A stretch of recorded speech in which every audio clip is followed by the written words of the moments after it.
That's okay, you broke it. Yeah. I understand. We should get a letter. Have a chat. It's a- Have a chat.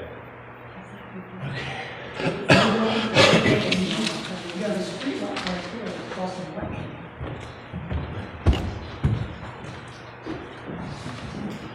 Okay, welcome to First Universalist. The day after the fair closed, and of course today it's nice and breezy and not the humidity's low, and it's very comfortable. It was pretty hot the whole week the fair was up there. I mean, really hot. I volunteered at the Democratic tent, which is by the Coliseum.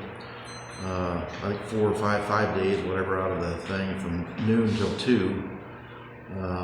And that was interesting. We'll talk about that a little bit as we go along.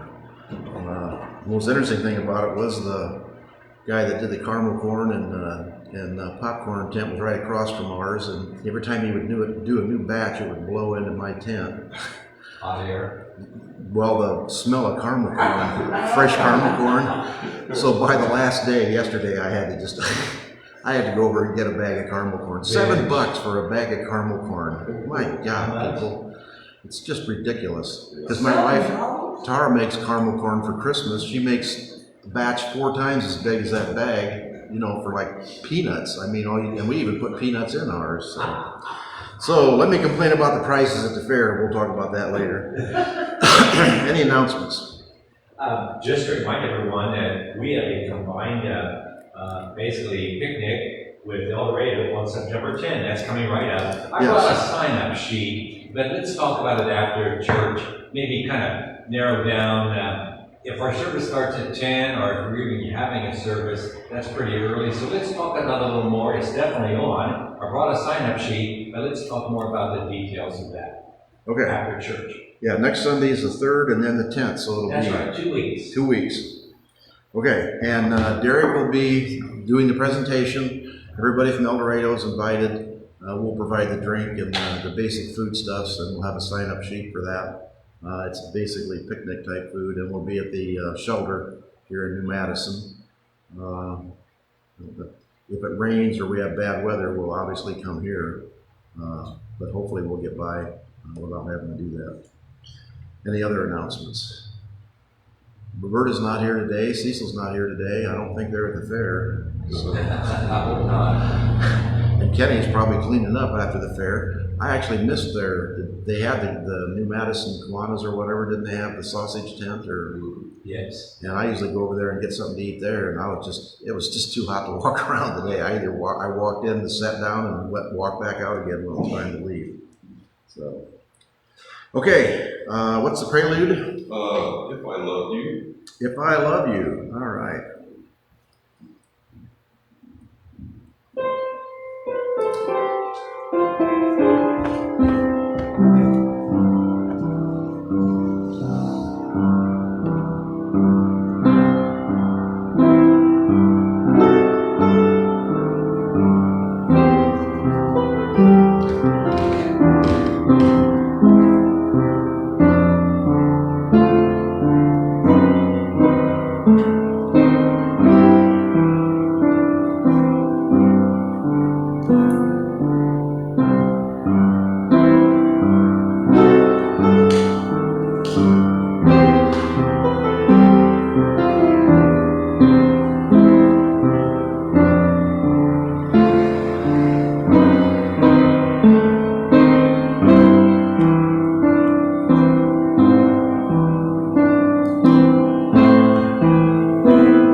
Nice way to start the day.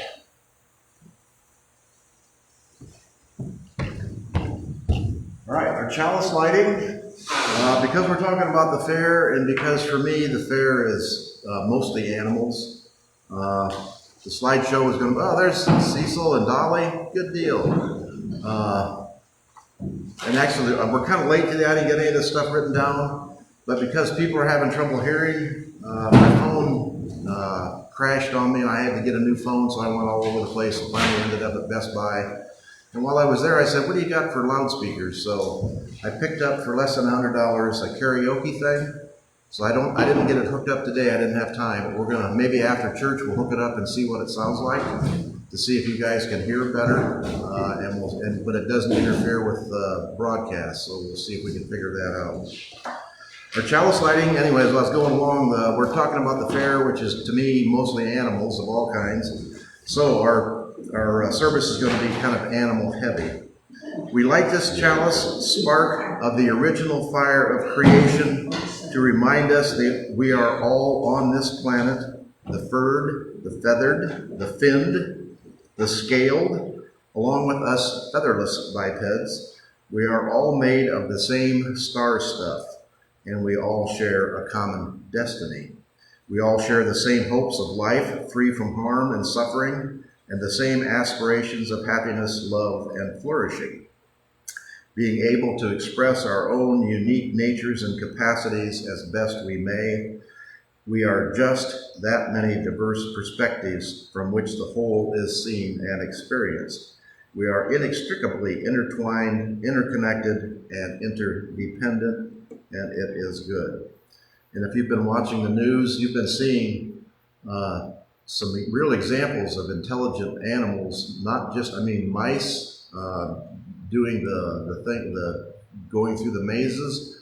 Animals are smarter than people give them credit for, and that's being proved and experimentally proved every day.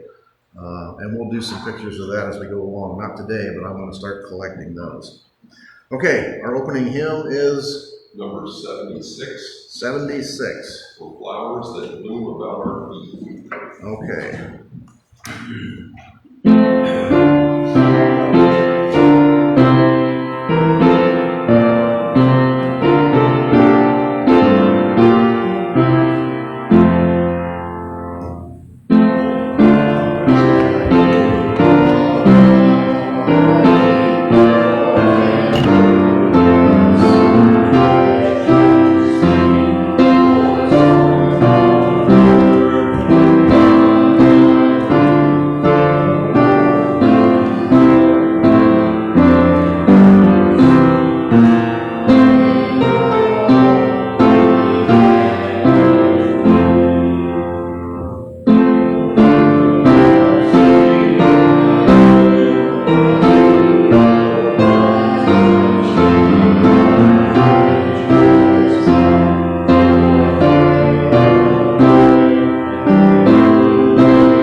For its rest and shelter of the night, for health and food, for love and friends, for everything thy goodness sends, giver of all, we thank thee.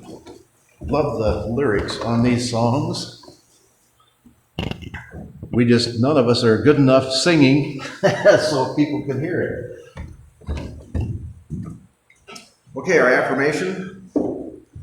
Blessed are all living things. We've done this before, but I don't think it hurts to do it again. For the blessings of animal companions, we give thanks. For the beautiful ones whose fur is silky and whose tails are long, whose feathers are brilliant, or whose voices are splendid, we give thanks. For the frantic ones, the runts and the hungry, who run for a food bowl or a pat as though this life's last possible gift, we give thanks. For the obnoxious ones, the heads that butt against us as we're trying to sleep, the bodies that refuse to learn discretion as they make digestive gifts, and you know what digestive gifts are, in the wrong place, which we had an experience with that this week, we give thanks. For those who bark and purr and growl and mew, for all who squeak or squawk or snarl or hiss, we give thanks. For the animals unknown to us, whose niche in life's web is fragile, whose lives are insecure, for all who care for them and wish them well, we give thanks. Blessed are the animals, blessed are the creatures who live with us and need our care. Blessed are the mammals, the reptiles, and the birds who teach us we are not alone. Blessed are all living things from whom we learn to love. All right, joys and concerns. Joy or concern again for Roberta. She's missing today, and I don't think anybody has a real reason. I'm assuming she just doesn't feel good. She just didn't feel good. Okay. And we talk about this every week, but it's something we want to keep in mind, that all of us are getting to that age where sometimes we don't feel good, and we are dependent on our little group. So if you need something, please let us know. I'm in Greenville every day, and I'm going to Dayton every once in a while, so I can bring things, take things, help you with repairs or whatever. And we've got some pretty talented people here, so if you need something, let us know. I mean, we are a community. All right, yes? We heard from Lou Rubberbeck. He and Denise unfortunately have COVID. Oh, and, geez, again? So let's keep them in our thoughts and prayers. He said that he's doing pretty well. Just light case, he thinks, but Denise is having a little more of a challenge. So let's let it candle for Lou and Denise. For Lou and Denise and Roberta. And I guess we need to start paying attention. COVID is starting to increase all over the country according to the news. We may go back to wearing, I'm almost to the point, not yet, but I'm getting, if they say it increases, particularly in the southwestern Ohio area, I'm going to start wearing my mask again at like Kroger and Rural King and Menards and places like that, where there's a crowd of people who never pay any attention to any of it and who never get vaccinated. The new vaccination is coming out probably in September, maybe October. I would strongly advise you to get the next iteration of the COVID vaccination. It's kind of dialed into the newer strains of COVID. So keep up on your vaccinations. So even if you get COVID, hopefully it won't be too severe. Lots of people have had what they call long COVID, where you get over the initial illness, but the symptoms just seem to drag on and on. I mean, for some of these people, for months. So it's even if you think you're young and healthy and it's not going to hurt you, don't take that chance. Okay, we want to keep the people of Hawaii in our thoughts. I think there's 115 or 116 confirmed. There are 388, I think, names on. They started out saying there were 1,000 people unaccounted for, and they've come out with an actual list of people who have been reported by a relative or a friend or a neighbor saying, this person's name, this identity, I've not been able to find them. So there's 388 confirmed people who haven't been found. The problem when you have a fire of that intensity is sometimes there's nothing left to find. It's like going to the crematorium. And also those who jumped in the ocean, if they sank and went out to sea until they float back up again and get washed up, they may never be found either. So and there is a continuing problem. It's kind of sad. Some people blame the electric company because the lines fell down because of the wind and sparked the fires. So they said, why didn't they shut off the electricity? And at the same time, they're saying, why didn't somebody sound the sirens to warn people? The sirens are powered by electricity, and when the lines went down, they didn't have any electricity to power the signs. So at the same time, they're saying, shut the electricity off and then use the electricity. So it just goes to show how people sometimes aren't always very conscientious in their description or in their complaints. Sometimes you have to think through what the situation is. Ukraine, it's still no improvement. It's still pretty much a stalemate. The Ukrainians are doing the best they can to advance into Russian-held territory. If you saw the news, and I can't pronounce the guy's name, the Russian who was started out as a prisoner and then became a caterer, a cook and a caterer, and then a friend of Putin, and then ended up owning his own private army and recruited people from prisons to be in his army, and now has his army is all over Africa supporting dictatorships and coups. That guy basically rebelled against the Soviet army control, said he wasn't getting enough supplies, and started his army toward Moscow with tanks and trucks. And then it was called off about a week into their invasion of their own country, and he suddenly, mysteriously died in a plane crash last week. Unusual, very unusual, because most of Putin's enemies fall out of a high building.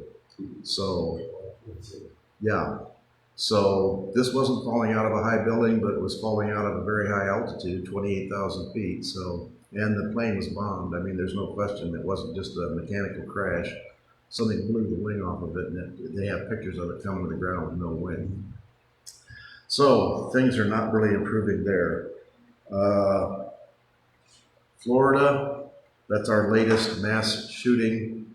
Some kid who just didn't like black people went into a dollar store and killed 3 black people and killed himself.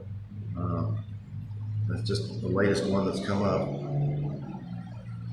What's the next one? Oh, we want to talk about the issue 1 was defeated. That was the thing that tried to make 60% where you couldn't actually put an amendment on the Ohio Constitution to change the Ohio Constitution. Now the Republicans are back for a second bite at the apple. They've changed the wording on the amendment. Instead of saying it's for women's choice for a fetus and for reproductive for contraceptions, what is it? Contraception? The fertility. Fertility treatments. And also if you have a miscarriage, the treatment for miscarriage, that was all listed in the original wording of the amendment. That's all been deleted. So the only thing it says now is a woman can have her unborn child aborted at any time during the pregnancy. So it makes it sound way more serious and way more destructive than it actually is. Once again, the Republicans changed the wording against the advice of the governing board to make it as nasty and as unpalatable as possible. So there are no limits to what they will do to get it. So it's up to us to educate people to what the amendment is really about, and we'll keep on working on that. All right, I think that's all I have for joys and concerns. Okay, we'll light one more candle for those joys and concerns that have not been listed, that you have not been able to vocalize. And if you're watching on Facebook, which I know there's 3 or 4 people that watch on Facebook, feel free to send a message to us, either on Facebook or call and leave a message on the phone or on the website. Get us a message if you want to be on the prayer chain or if you want to be remembered in joys and concerns. And if you have a joy that you want to share, please feel free to do that. Okay, let's see. Oh, a little bit of back history. Anybody recognize this? Remember I said last week what the flag of Hawaii is? This is the state flag of Hawaii. I'm not really sure. It kind of explained it. It said this was all the countries that had come to Hawaii and with the different flags. But why the British Union Jack is so prominent, I don't know. You know, obviously there was one group when they were designing the flag that had a lot more power than everybody else and said, this is what we're going to do. And so that's the reason the Union Jack is in the flag of Hawaii. I thought it was pretty interesting.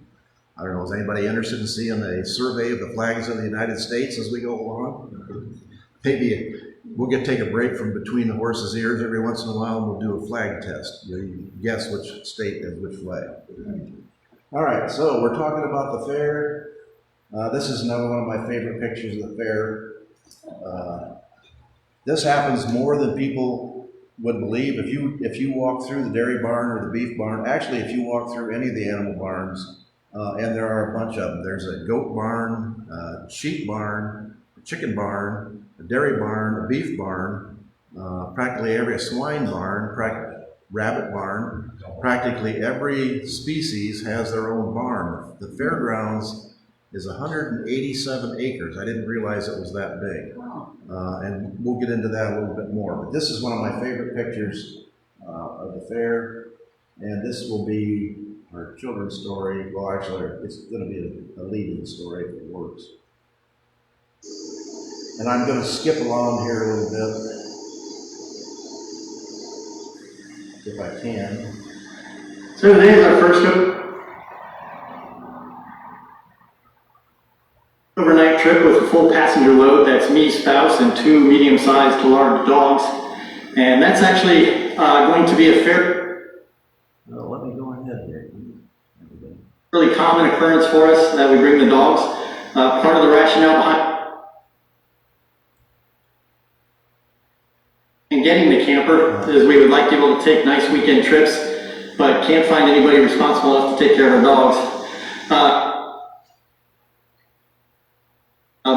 Pack and load and attach went pretty much as last time, with the notable difference of I have improved my tool collection. I've got my electric drill with an adapter to also hold a socket and a knuckle. And the very nice thing about that is this job that wasn't enormously difficult but irritating enough that I feel like I missed.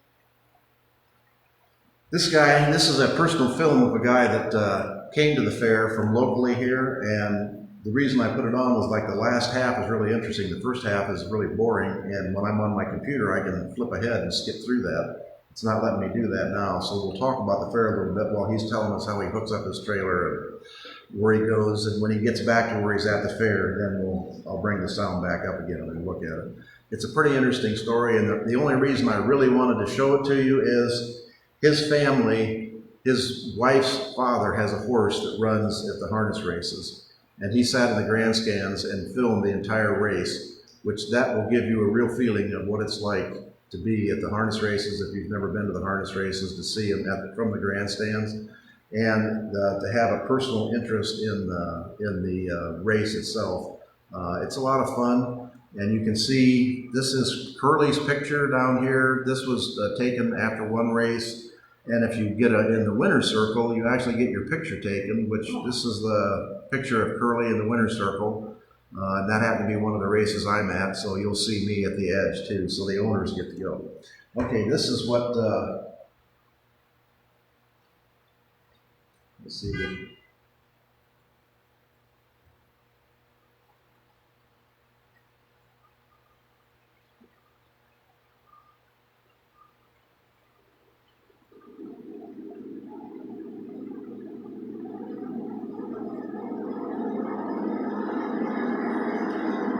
These people have kind of interesting interests. How many of you have been to the basement in the Coliseum? They have a flower display, they have food display, and the displays are for the women of Darke County can join a competition for the best bread, the best cake, the best pie, the best, and they have for people to bring in their supplies of apples, apples, strawberries, any kind of produce that can be grown in Darke County.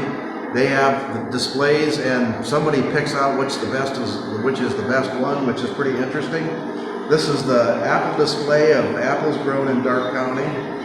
The downstairs is pretty interesting. They have a flower display, and they change that periodically.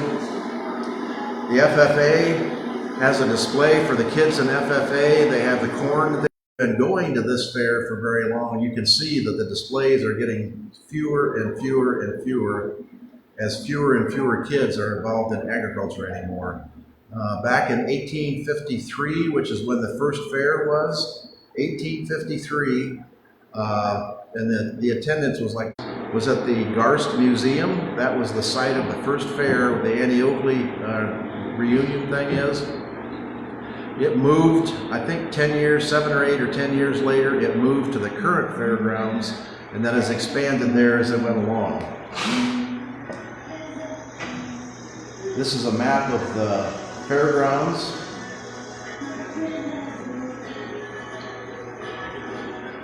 They have entertainment every day, right in front of the Coliseum. I don't think they pay them. I think it's just people who volunteer. Some people are pretty good, and some are just trying to get some attention, but it's still fun. There's a myriad of chairs around there. If you're tired, just sit there and listen to the entertainment. They have fairground taxis. If you park at the free parking lot, which is out at Eadson Road, there's an actual tractor with a trailer that you can get on, and they will, because that's, like I say, 180 some acres. They will actually drive you from the parking lot up to the entrance gate. At the entrance gate, there's fairground taxis that will pick you up. Oh, this is the race, so watch this. It's a half-mile track, and the races are a mile, so it's 2 times around.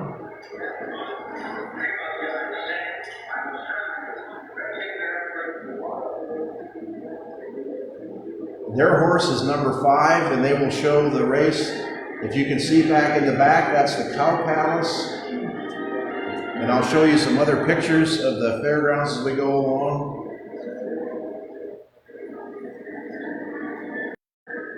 Her dad's horse is Source Merlin, and of course they concentrate on number 5 as they go along.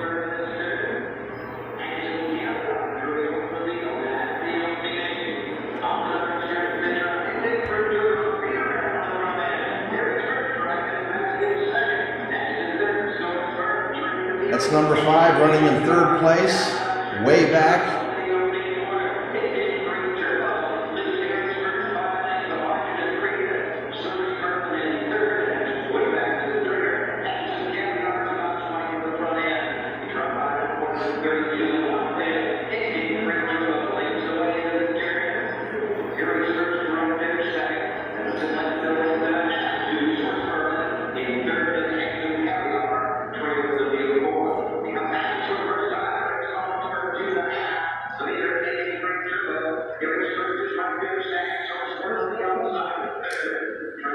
This is Source here.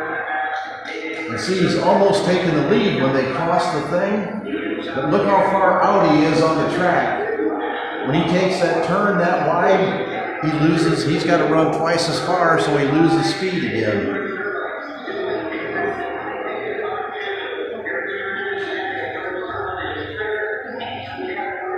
So look how far back he is. He's back at least 2 lengths.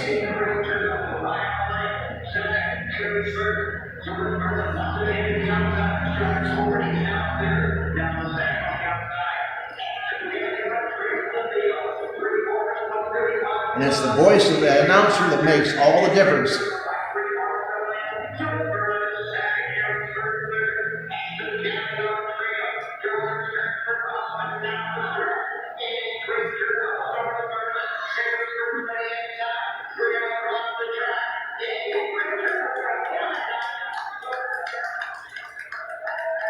Go, Source Merlin. It's not even my horse. He won. All right. And then they bring him up to the grandstand.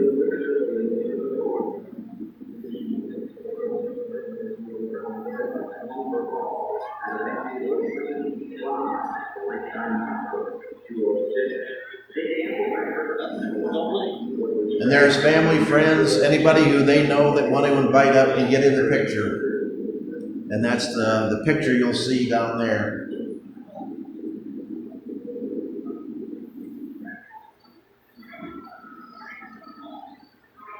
This is the arts tent. Has anybody been to the arts tent? It's kind of in the middle. It's across from the Coliseum as you're going toward the parking lot. Very, very interesting stuff there. Some of it is just individuals who volunteer and want to do it, and some of it is the high school kids and the grade school kids all have entries, and they're all judged, and they get a grand champion ribbon, a blue ribbon, a second ribbon, And of course, everybody gets a participation ribbon if they don't get a prize. Some of the stuff is really, really interesting. And this is the end. It rained when they went home. All right, this is what the race looks like if you get a really good picture from the front. It's pretty exciting. The reason they have so many nice new barns, if you remember, I think it was 2 years ago, 5 years, that long, 5 years ago, they had a big fire that burned down a bunch of the barns, and they were all wood barns then.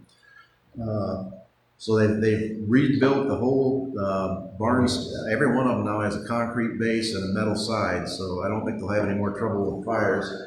They have storage at the Dark County Fairgrounds for all those barns, the goat barn, swine barn, the arts barn, even the Coliseum. It's $1.25 a square foot, and that means, where did I put it?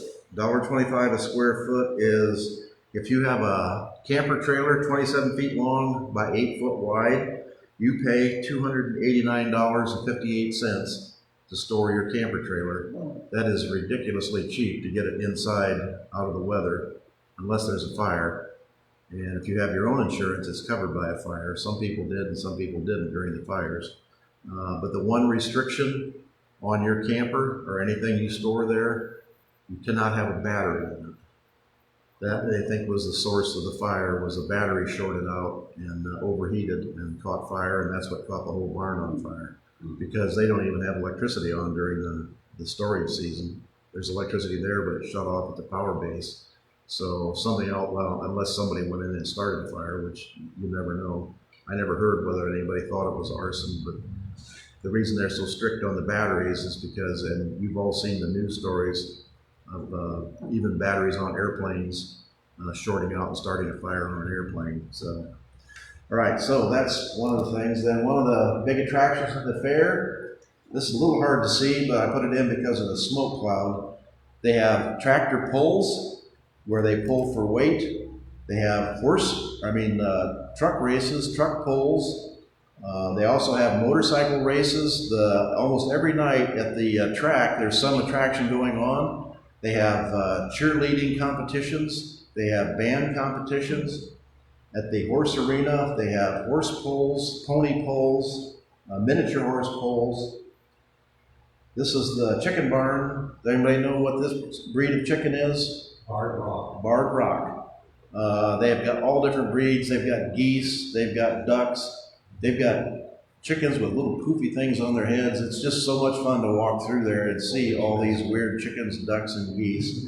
We do that every year. And turkeys also. And turkeys, yes. Any kind of poultry you can imagine is there being judged. I took a picture of a girl sitting on a bench with her pet chicken beside her. There's no leash, no nothing. The chicken was just sitting there and she was petting it.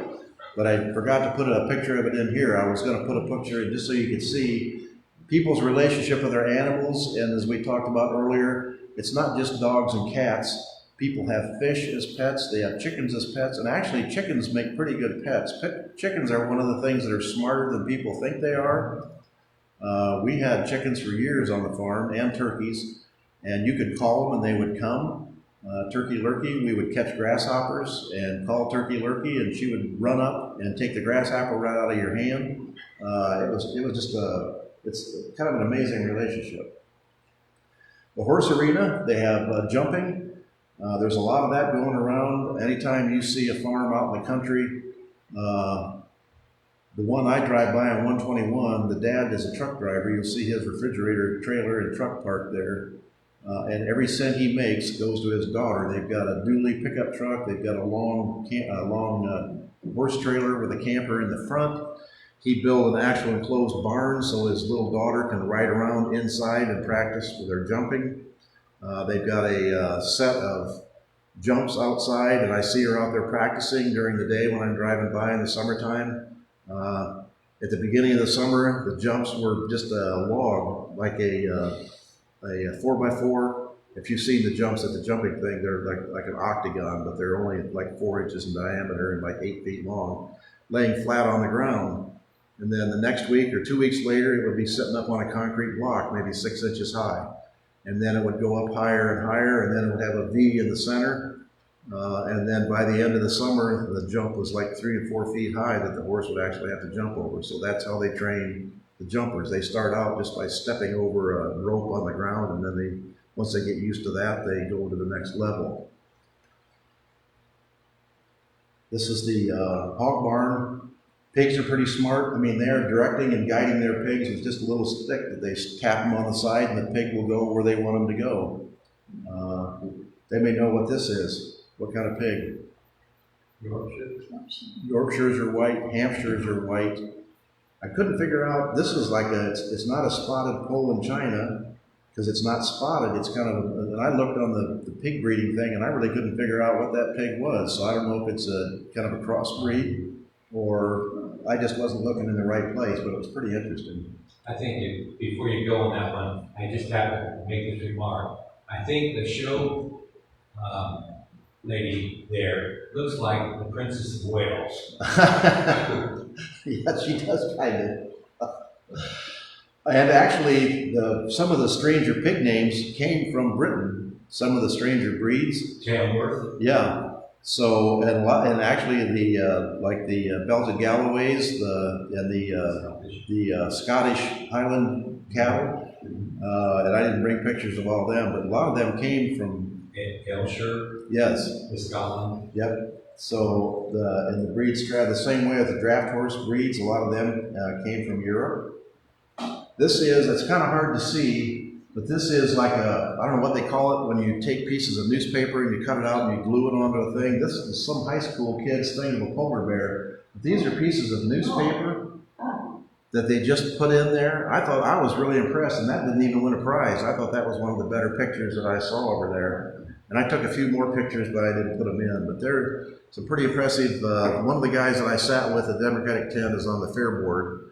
And he happened to be in charge of the arts tent or the arts building for a while and told me some interesting stories of, they used to have 3 judges come in and judge and if you've been to the arts building and looked at those pictures, how do you tell that a picture of a bridge is more artistic or worthy of a first place prize or a picture of a tree, which is still nice and crisp and clear and the shadows are nice and you can see the sun above it? How do you pick one picture that's better than another picture? They had 3 judges came in and they'd come in at 8 in the morning and they would argue back and forth about how to set the prizes up. And they wouldn't leave till 6 or 7 at night after doing that. The person who was in charge of that, she got fired. Okay, I'll tell you the story that he told me. A German Baptist couple came in, and this one woman had done a line drawing of a woman breastfeeding her baby. And it wasn't like pornographic, it was just kind of an silhouette outline, and the German Baptist couple complained, so the lady who was in charge of the art building took that picture down. Well, then everybody else complained because they didn't think that was a pornographic picture, and it was a very well done picture. So this lady up and quit. So then there was a big to-do in a small town. You know how some people were saying it was porno and it shouldn't be on there, and other people were saying, lighten up, it's art, and you can get away with art. If you remember the story of the Statue of David in Florida, which they wouldn't let the high school kids see the Statue of David because David didn't have any clothes on, and some parents complained about that. So they fired the teacher that actually did that. And then the museum in Florence, Italy, where the actual Statue of David is, flew her over there as a free trip to say, this is just stupid. It's just ridiculous that you're doing this. So it made national news. So anyway, that kind of thing happened there. So this guy, and he said that the fair board was penalizing him because they gave him the charge of the art tent because it was such a hotbed of conflict. But he's kind of a take charge kind of guy and doesn't take guff off anybody. So the woman that drew the picture, he talked to her and got to be good friends with her and said, the lady that quit was getting paid $950 for 1 week's work supervising the art tent. And he thought that was a little ridiculous. So the lady that drew the picture was very active in the arts system in Darke County. She was from Union City. So he had her appointed as the head of the arts tent. And she started changing things up, and the first thing she did was she just found one person to be the judge, They came in at 8 in the morning and were done by 10 in the morning, and handed out all the ribbons and all the prizes and everything else. So they didn't have to pay that judge near as much, and they saved money there. Plus, and that was the understanding, was this is all subjective, it's all arbitrary anyway, who's picking something that's the best in art. And some people are going to be insulted, and some people are going to be endorsed without actually having that much talent. So just let's get it over with and just show everybody's pictures. So it was an interesting story. So that's where the polar bear picture came from. Let's see. This is the Democratic tent. If you're familiar with food, can you see this? Here's our donkey. Onion rings. How much do you think onion rings cost? $7. Tenderloin sandwich. I love tenderloin sandwiches. Tenderloin sandwiches. The Democratic tents by the Coliseum. When you come in from the gate number 2, which is like right across from the hospital, and walk up, Bowman's is on the right. $10. If you go Bowman's, go past the Democratic tent, go past the end of the Coliseum. There's another tenderloin place on the right. $12. If you go past that one on the left, there's another one, $11. Right across from the Democratic tent, there's Carl's whatever concessions, $9. So this is Carl's $9 tenderloin. So I spent $17 for a sandwich and onion rings, but it was worth it because it's a fair food. The nice thing about Carl's is Carl had a flat top grill there, and he had fried mushrooms and fried onions on that, and he put them on top of the tenderloin for nothing, no extra charge. At Bowman's and every place else, if you even want a slice of cheese on it, it's another 50 cents. So I thought Carl's, I told everybody I met that Carl's is the place to go if you want a tenderloin. And the onion rings, you can see, these weren't little chintzy onion rings. These were huge onion rings and really well done. So that's part of the food thing. The other thing, I guess we'll stay on the Democratic tent for a minute. You can imagine at the Democratic tent what that was like. We had lots of people walk by and say, "Let's go Brandon." Who's Brandon? I see signs up about Brandon everywhere. Yes. Does everybody know the story of Is Brandon? Brandon from Dark County? Does everybody know the story? Does anybody you don't know the story of Brandon? All right, you don't know it either? Well, Yes, There was a NASCAR race a couple years ago. Maybe it was longer than that. Maybe whatever. There was a NASCAR race after the election. A guy named Brandon Reaver or Brandon somebody won the race. He was in the ESPN booth being interviewed. This is the booth, up above the track, being interviewed by the ESPN lady. I don't know what her name was, but the crowd and the microphone was talking to him, but it was an open booth where you could hear, the noises, just like you could hear the cars going around the track and the sound of the motors and all that. The crowd was yelling, "F Biden, F Biden."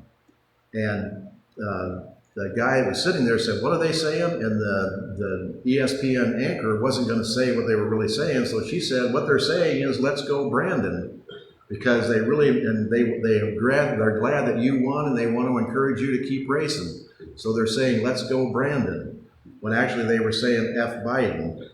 And of course, the conservatives, being people with a great sense of humor and very sensitive to the ears of children, pick that up, and now anytime they say "Let's go Brandon," it really means F Biden.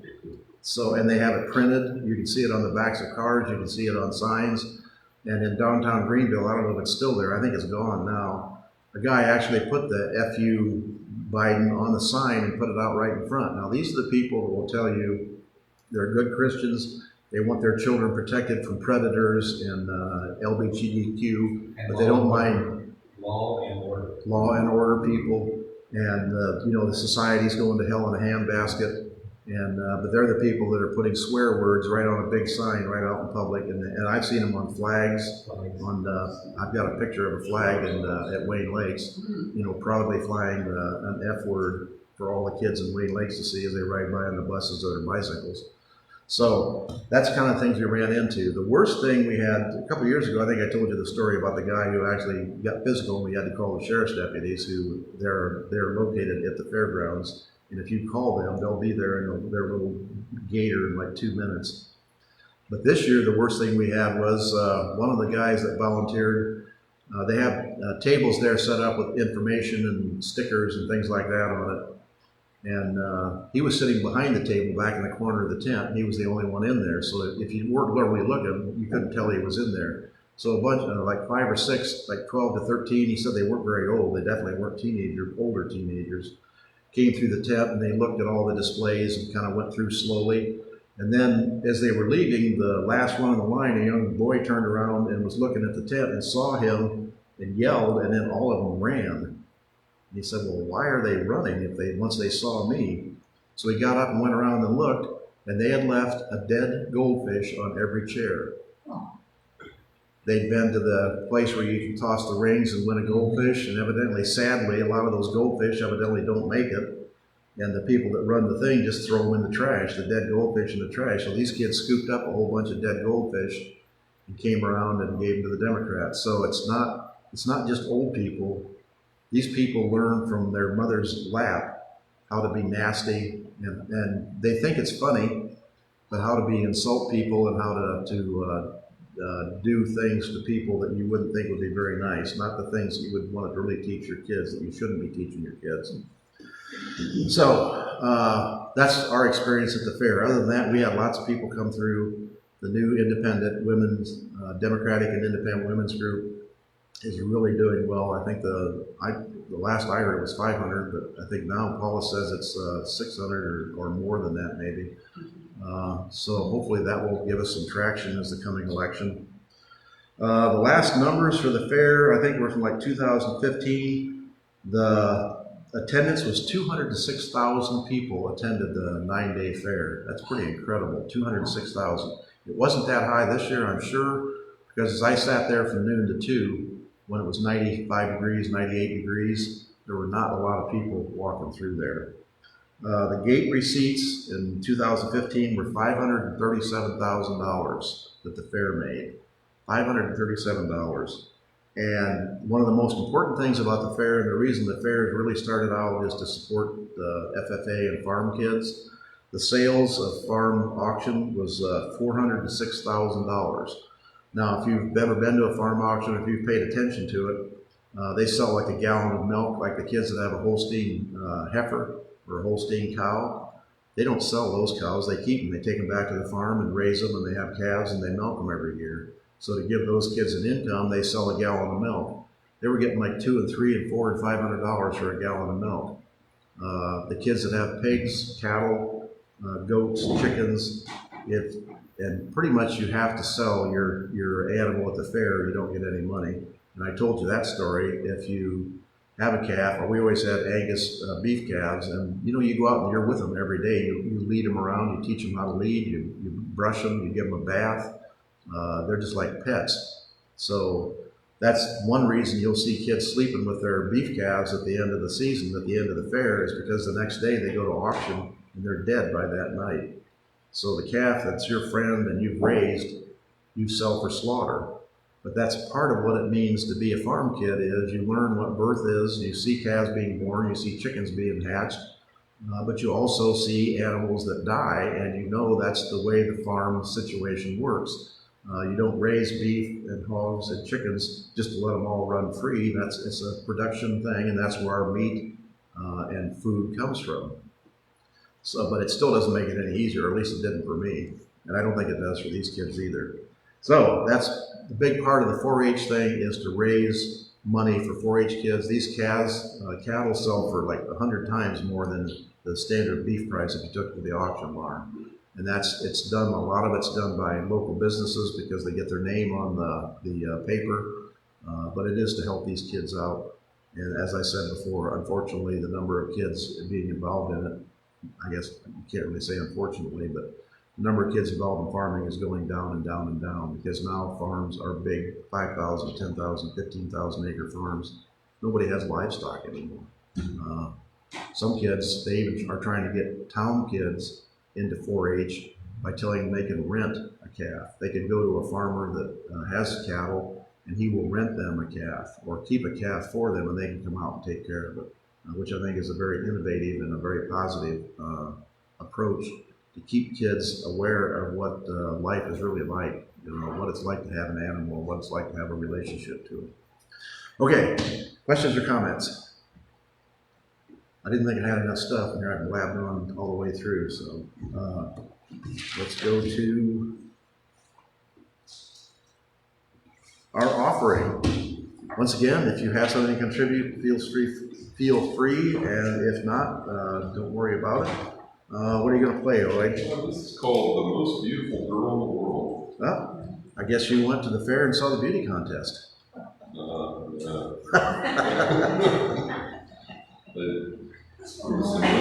was some interesting things. When it comes up to I like to hear that story.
Closing hymn?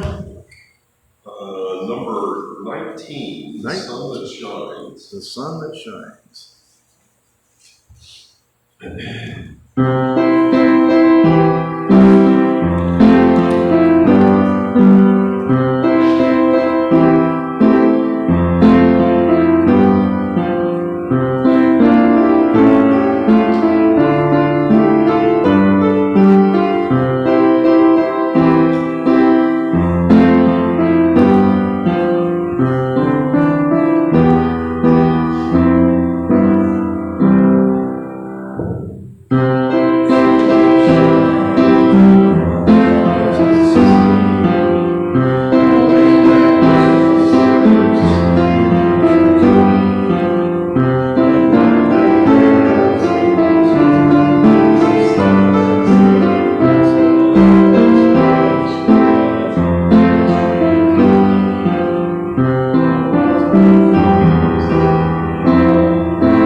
joy of family and friends, oh, I'm as rich can be, for all these things belong to me, the sun that shines. Right. For extinguishing the chalice, may we hear the melody of life by Joseph Cleveland. May we hear the melody of life and find ourselves singing harmony. May we be open to the dissonances in the song of the land and its people, that we might be part of the world's urging toward justice, peace, and love. May we feel in our bones the rhythms of life and the land and find ourselves dancing. Right. And we'll go back to... This is still kind of between your ears, only we're using the donkey from the front, so we're still getting it. Okay, postlude. Softly as in a morning sunrise. Softly as the morning sunrise.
All right.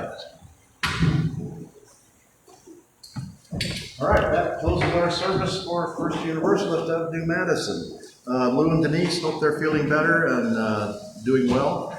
And Roberta, hope she's back with us tomorrow, whatever the problem is. If anybody needs any help, let us know. And I forgot to tell you, this is lavender that I bought this spring. It still hasn't bloomed, so I'm not sure. I'm going to have to do some research on lavender. I try this every year, and I found out there's some different varieties of lavender. Some will do better up in the north and some don't, so maybe I'm buying the wrong one. So I'm going to transplant it to a bigger pot and we'll see what happens. But anyway, that's our plant for the day. All right, there's donuts, coffee, and ice cubes if you want to have lemonade or some kind of a cold drink. And we'll see you next week, hopefully. Thank you, my man, thank you. Cecil, how are